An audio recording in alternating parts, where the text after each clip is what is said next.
अब इसके बाद आपको अपने देश में लाते हैं और अपने देश में डॉग लवर्स के लिए आज सुप्रीम कोर्ट से एक अच्छी खबर आई है। अब स्ट्रे डॉग्स को शेल्टर होम्स में जबरदस्ती नहीं रखा जाएगा। सुप्रीम कोर्ट ने 11 अगस्त को जब स्ट्रे डॉग्स को शेल्टर होम्स में रखने का आदेश दिया था, तब हमने उसी दिन इस आदेश के सभी पहलुओं को आपके लिए डिकोड किया था और उस दिन हमने कई बड़े सुझाव दिए थे, महत्वपूर्ण सुझाव दिए थे। आज हमें बड़ी खुशी है आपको ये बताते हुए कि सुप्रीम कोर्ट के फैसले में हमारे भी कुछ सुझावों को शामिल किया गया है। सबसे पहले आप 12 अगस्त का डिकोड का ये वीडियो देखिए, जिससे आपको ये समझ में आएगा कि 12 अगस्त को हमने कौन कौन से सुझाव दिए थे। ज्यादा आक्रामक हैं उन्हें शेल्टर में भेज दिया जाए और जो बिल्कुल ठीक हैं, जिनकी मानसिक स्थिति, उन्हें अडॉप्ट करवा दिया जाए। शेल्टर से ही केवल शांत और अच्छे स्वभाव वाले कुत्तों को गोद लेने के लिए हम लोगों को प्रोत्साहित कर सकते हैं। डॉग स्टरलाइजेशन का काम युद्ध स्तर पर किया जाना चाहिए ताकि कुत्तों की संख्या और ना बढ़े। वैक्सीनेशन का काम भी तेजी से होना चाहिए ताकि रेबीज का खतरा कम हो जाए। और इन डॉग्स को खिलाने के लिए जगह जगह फीडिंग एरियाज हम बना सकते हैं। हाउसिंग सोसाइटीज और अलग अलग मोहल्लों में रहने वाले लोग इन डॉग्स के भोजन और स्टरलाइजेशन और वैक्सीनेशन के लिए खुद से अपने छोटे छोटे ग्रुप्स भी बना सकते हैं। तो देखिए, सारे सुझाव हमने 12 अगस्त को दिए थे और आज सुप्रीम कोर्ट की 3 जजों की बेंच ने देश भर के स्ट्रे डॉग्स को लेकर अपना फैसला सुना दिया है। तो पहली बात तो ये समझिए कि पहले ये मामला था दिल्ली और एनसीआर का, लेकिन आज सुप्रीम कोर्ट ने जो ये अपना फैसला सुनाया है, ये पूरे देश के आवारा कुत्तों पर लागू होगा। पूरे देश में, हर राज्य में, हर कोने में, हर शहर में, हर गांव में ये फैसला लागू होगा। जिन आवारा कुत्तों को पकड़ा गया है, उनकी नसबंदी और वैक्सीनेशन करने के बाद उन्हें उसी इलाके में छोड़ दिया जाएगा जहां से उन्हें पकड़ा गया था। जो आवारा कुत्ते आक्रामक हैं या जिन्हें रेबीज है, सिर्फ उन्हीं कुत्तों को शेल्टर होम्स में रखा जाएगा और बाकी के जो कुत्ते हैं उन्हें वैक्सीनेशन उनका करके दोबारा उनके इलाकों में छोड़ दिया जाएगा। स्ट्रे डॉग्स को सड़कों या सार्वजनिक स्थानों पर खाना खिलाने पर अब सुप्रीम कोर्ट ने रोक लगा दी है। ये बात बहुत महत्वपूर्ण है। आज मैं सुप्रीम कोर्ट के जो आदेश आया है उसकी एक कॉपी लेकर आया हूं और इसमें साफ लिखा है, the dogs that are picked up shall be sterilised, dewormed, vaccinated and released back to the same area from which they were picked up।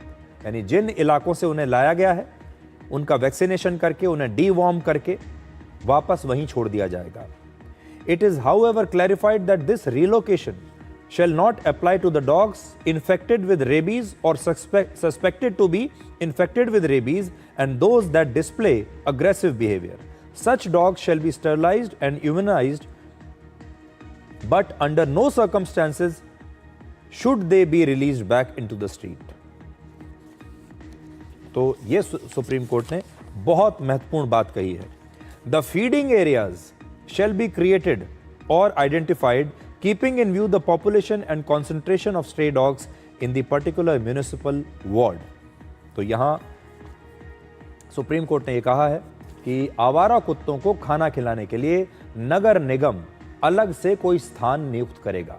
इनके लिए अलग से फीडिंग पॉइंट्स बनाए जाएंगे। जैसे मैंने एआई की मदद से आपके लिए बताया है कि स्ट्रीट डॉग्स को यहां खाना खिलाएं, इस प्रकार के फीडिंग पॉइंट्स बनाए जाएंगे। आप उन्हें कहीं भी खाना नहीं खिला पाएंगे।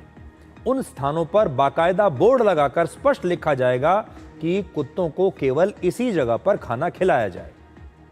आपको याद होगा, हमने भी जगह जगह पर अलग से फीडिंग पॉइंट बनाने की सलाह दी थी और सुप्रीम कोर्ट ने उसे माना है। आज पहली बार सुप्रीम कोर्ट ने इस बात को स्वीकार किया है कि कुत्तों को खिलाने की जगह की अलग व्यवस्था की जानी चाहिए। जो भी व्यक्ति नियमों का उल्लंघन करेगा उसके खिलाफ शिकायत करने के लिए हर नगर निगम एक हेल्पलाइन नंबर जारी करेगा। यदि कोई व्यक्ति या संस्था इन आदेशों के पालन में बाधा डालेगा तो उसके खिलाफ कानूनी कार्रवाई की जाएगी। जिन लोगों को स्ट्रे डॉग्स को गोद लेना है, अडॉप्ट करना है, वो नगर निगम से संपर्क करके इन स्ट्रे डॉग्स को अडॉप्ट कर सकते हैं और ऐसे कुत्तों को टैग किया जाएगा। लेकिन इन कुत्तों को दोबारा सड़कों पर नहीं छोड़ा जा सकता और जो लोग इन्हें अडॉप्ट कर रहे हैं, ये उनकी जिम्मेदारी होगी कि गोद लिए गए इन कुत्तों को दोबारा से गलियों में, सड़कों पर ना छोड़ा जाए। आपको याद होगा, हमने शेल्टर होम से ही कुत्तों को अडॉप्ट करने का आइडिया दिया था और हमने ये भी कहा था कि इस बात को प्रोत्साहित किया जाना चाहिए। सुप्रीम कोर्ट का आदेश पूरे देश में लागू होगा और 8 हफ्ते के बाद इस मामले में फिर से सुनवाई होगी, जब इसके जो बाकी के स्टेक होल्डर्स हैं, सरकारें हैं, नगर निगम हैं, वो भी अपना पक्ष सुप्रीम कोर्ट के सामने रखेंगे। सुप्रीम कोर्ट ने आज एक दिलचस्प फैसला भी दिया। इस मामले में जो एनिमल लवर्स या एनजीओज ने याचिका दायर की थी, अब उन्हें भी 7 दिन के अंदर अलग से रजिस्ट्री फीस जमा करानी होगी। कोर्ट ने याचिका दायर करने वाले हर व्यक्ति को 25,000 रुपए और एनजीओ को 2 लाख रुपए जमा कराने का आदेश दिया है और इस पैसे का इस्तेमाल स्ट्रे डॉग्स के लिए शेल्टर होम्स बनाने या दूसरी सुविधाओं पर खर्च किया जाएगा। अब आपको सुनाते हैं कि सुप्रीम कोर्ट के आज के फैसले पर अलग अलग पक्षों ने अपनी क्या राय दी है। Gentle souls on this earth, most innocent and gentle. Aggressive कौन है? अग्रेसिव तो ह्यूमंस है, और डॉग अगर अग्रेसिव हुआ है वो किसी रीजन से हुआ है।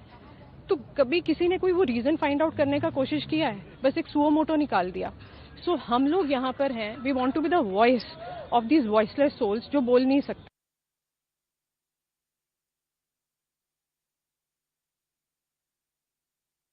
हम लोग बहुत खुश थे पहले के डिसीजन, सुप्रीम कोर्ट के डिसीजन से। लगता था कि कुछ अच्छा हो रहा है, अच्छा होने वाला है और एक फेवरेबल डिसीजन है जो ह्यूमन बीइंग की लाइफ को ज्यादा वैल्यू दे रहा है देन स्ट्रे डॉग्स।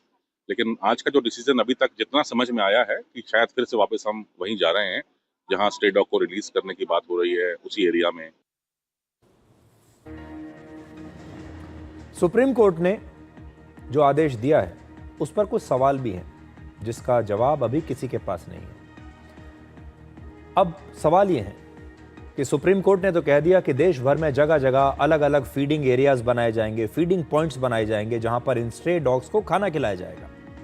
लेकिन सवाल ये है कि ये फीडिंग एरियाज को कैसे बनाया जाएगा, कब बनाया जाएगा, ये कैसे तय किया जाएगा कि फीडिंग एरियाज कहां बनेंगे, फीडिंग पॉइंट्स कहां बनेंगे, ये कैसे तय होगा। इन्हें बनाने के लिए किसे जिम्मेदारी दी जाएगी, इसे बनाने में कितना समय लगेगा, कोई समय सीमा तो बताई नहीं। इसे बनाने के लिए बहुत पैसा भी खर्च होगा और इसका बजट कहां से आएगा, यह पैसा कहां से आने वाला है। इसके लिए अलग स्टाफ अगर रखा जाने वाला है, कर्मचारी अगर रखे जाएंगे तो उन कर्मचारियों की भर्ती कब होगी, उनकी ट्रेनिंग कैसे होगी, क्या अलग अलग राज्य सरकारें अब इसमें कोई अलग विभाग बनाएंगी।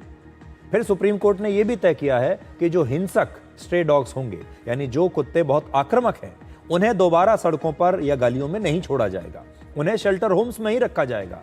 लेकिन आज हमारे मन में सवाल यह है कि यह कैसे तय होगा कि कौन सा स्ट्रे डॉग हिंसक है और कौन सा नहीं है।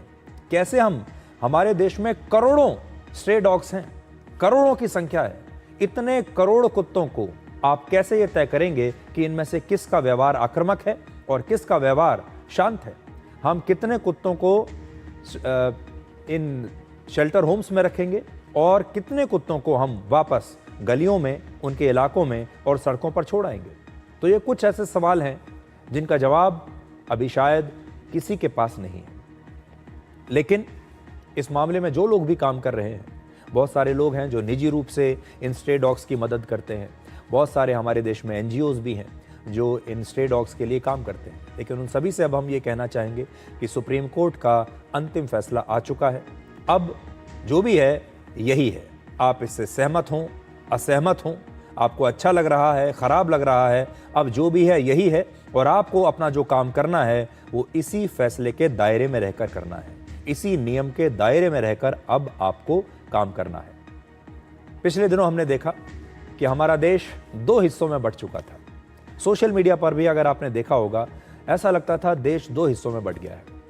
एक वो लोग हैं जो इन स्ट्रे डॉग्स के समर्थन में हैं और एक वो लोग हैं जो ये कहते हैं कि इन स्ट्रे डॉग्स की वजह से इंसान की ज़िंदगी खतरे में आ गई है, बच्चों की ज़िंदगियां खतरे में आ गई हैं, इसलिए इन पर कोई कार्रवाई तो होनी ही चाहिए, इन्हें हम सड़कों पर ऐसे नहीं छोड़ सकते। और इसके बाद आप देखिए, आज हम इन कुत्तों के बारे में कह रहे हैं कि ये बड़े आक्रामक हो जाते हैं, लेकिन जब ये जो 2 पक्ष अपनी बात रखते थे तो ये भी इतने आक्रामक हो गए थे। दोनों में से किसी भी एक पक्ष को कन्विंस करना बहुत मुश्किल हो रहा था और दोनों अपनी बात से टस से मस नहीं होना चाहते थे। इसलिए आज हम इन दोनों पक्षों से यह कहना चाहते हैं कि आप आपस में बटिए मत।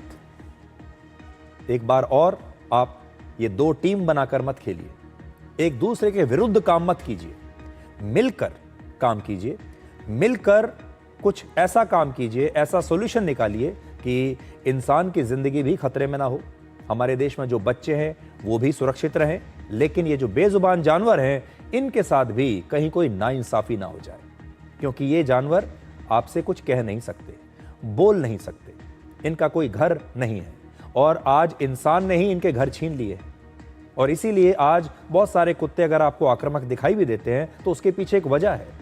अगर आप किसी से उसका घर छीन लेंगे, उसका इलाका छीन लेंगे, अगर दिन रात उन्हें दुत्कारा जाएगा, अगर वो दिन रात भूखे रहेंगे, खाने को नहीं मिलेगा, तो फिर उसका व्यवहार कैसा होगा आप सोचिए। इसलिए इन दोनों पक्षों को मिलकर आज काम करना होगा एक साथ, ताकि हमारा देश, हमारे देश के शहर एक बेहतर और सुरक्षित स्थान बन सके। अब आपको बिहार की राजनीति में लेकर चलते हैं और हम बिहार में विकास वर्सेस वोट चोरी की पॉलिटिक्स को आपके लिए डिकोड करेंगे। आज एक तरफ